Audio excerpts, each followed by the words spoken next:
Friends, welcome to Rishi's kitchen. તો આજ હું તમારી સાથે શેર કરીશ પોંક પનીર ચાટ રેસીપી, જે ખાવામાં ખૂબ જ ટેસ્ટી લાગે છે. સ્નેક્સમાં સર્વ કરી શકો છો. હેલ્ધી હોવાની સાથે ઇઝીલી બની જાય છે. તો ચાલો બનાવવાનું શરૂ કરીએ.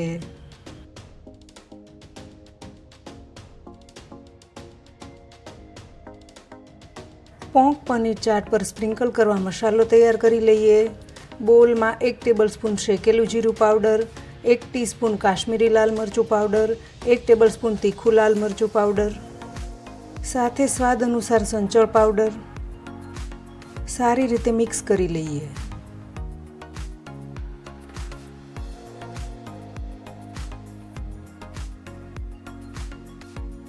ચાટ પર સ્પ્રિંકલ કરવા મસાલો તૈયાર છે. સાઈડ પર રાખીશું.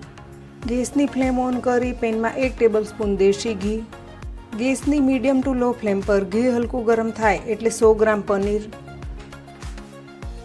આ રીતે મીડિયમ સાઇઝના પીસ કટ કરીને લીધા છે. ફ્રાય કરીશું.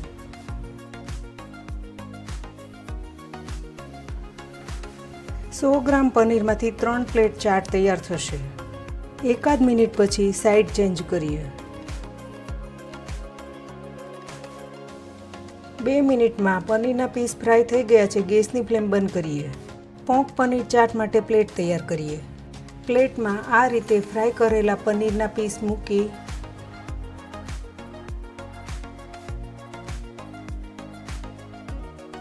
તેના પર જુવારનો ફ્રેશ પોંક,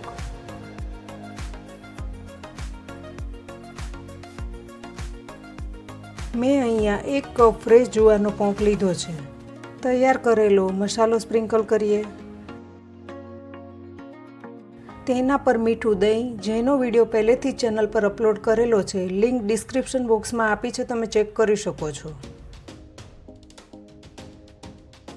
તેના પર ગ્રીન તીખી ચટણી, સાથે મીઠી ચટણી, સાથે મેં લીધી છે મિક્સ કલરની થોડી ટૂટી ફ્રૂટી. તેના પર સમારેલી ફ્રેશ કોથમીર. ફરીવાર થોડો મસાલો સ્પ્રિંકલ કરીએ. સાથે થોડી લીંબુ મરીની સેવ. ગાર્નિશ માટે બીટ ગ્રેટ કરીને લીધું છે.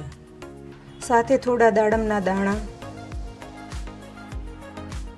પોંક પનીર ચાટ સર્વિંગ માટે તૈયાર છે. તો સર્વ કરીએ.